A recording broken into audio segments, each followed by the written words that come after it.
നമുക്ക് പാപത്തിന്റെ പ്രവൃത്തിയെ ചെയ്യാൻ പറ്റത്തുള്ളൂ. ദൈവമായി ശക്തമായ ഒരു ബന്ധം നമുക്കുണ്ടാകണം. രണ്ട്, നല്ലൊരു സാക്ഷ്യം ഉണ്ടാകണം. സാധനം ജയിക്കണമെങ്കിൽ വെളിപ്പാട് പുസ്തകത്തിൽ നമുക്ക് വായിക്കാൻ കഴിയുന്ന ഒരു ഭാഗമുണ്ട്. അതിന്റെ 12-ാം അധ്യായത്തിന്റെ 10-ാമത്തെ വാക്യം. അവർ അവനെ എങ്ങനാ ജയിച്ചത്? കുഞ്ഞാന്റെ രക്തം ഹേതുവായും തങ്ങളുടെ സാക്ഷ്യ വചനം ഹേതുവായും.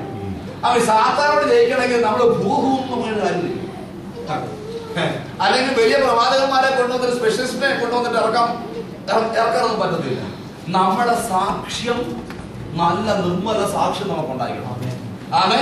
ദൈവസന്നിധി നമുക്കൊരു സാക്ഷ്യം. ഈ അടുത്ത വഴിയായിട്ട് സാക്ഷ്യം മനസ്സിലായില്ലേ? ദൈവസന്നിധി നമുക്ക് നല്ലൊരു സാക്ഷ്യം.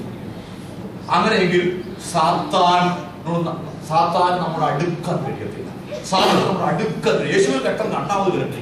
ആദ്യം നമ്മുടെ സാക്ഷ്യമാണ്. കുഞ്ഞാടിന്റെ രക്തം നമ്മളെ ശുദ്ധീകരിക്കും എന്നുള്ളത് ശക്തമാണ്. കുഞ്ഞാടിന്റെ രക്തം നമ്മളെ പരിപാലിക്കും എന്നുള്ളത് വളരെ ശക്തമായ ഒരു കാര്യമാണ്. പക്ഷെ അകൃത്യം ഉള്ളിടത്ത്, പാപം ഉള്ളിടത്ത് യേശുവിന്റെ രക്തത്തിന് ഒന്നും ചെയ്യാൻ കഴിയില്ല. അവൻ മറന്നുപോയി. രക്തം ചെയ്യുമെന്ന് അവൻ മുറുക്കി തൊപ്പിയിട്ട് പറഞ്ഞിട്ട് കാര്യമൊന്നുമില്ല. പാപം ചെയ്ത് പറഞ്ഞിട്ട് കാര്യമൊന്നുമില്ല. ഇന്ന് രാത്രി നാം വിശുദ്ധ, നല്ല സാക്ഷ്യമുള്ള ഒരു വിശുദ്ധ ജീവിതം നയിക്കുന്ന ഒരു വ്യക്തിയാണെങ്കിൽ സാത്താനെ ജയിപ്പാൻ നമുക്ക് കഴിയും. അവർ അവനെ എങ്ങനെയാണ് ജയിച്ചത്? സ്വന്തം തങ്ങളുടെ സാക്ഷ്യം ഹേതുവായി. രാത്രിയും ഈ പാപലോകത്തില് നമ്മുടെ സാക്ഷ്യം ഹേതുവായി അവൻ സാത്താൻ സ്വന്തം തോൽപ്പിക്കപ്പെടുവാൻ കഴിയണം. സാത്താന്റെ മേൽ നമുക്ക് ജയം കൊണ്ടാടുവാൻ കഴിയണം. എത്ര പേർക്ക് ഇന്ന് രാത്രി അതിനുവേണ്ടി തങ്ങളെ തന്നെ സമർപ്പിക്കുവാൻ കഴിയും? നമ്മുടെ കണ്ണുകളെ നമുക്ക് അടയ്ക്കാം, ഹൃദയങ്ങളെ നമുക്ക് ദൈവസ്ഥയിൽ പകരാം. സാത്താനോട് എതിർത്തു നിൽപ്പേൻ. ആമേൻ. നർമ്മദരായിരിപ്പേൻ, ഉണർന്നിരിപ്പേൻ.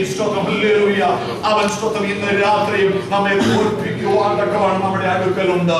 സഹോദരി, അവൻ നിന്റെ വിശ്വാസ ജീവിതത്തില്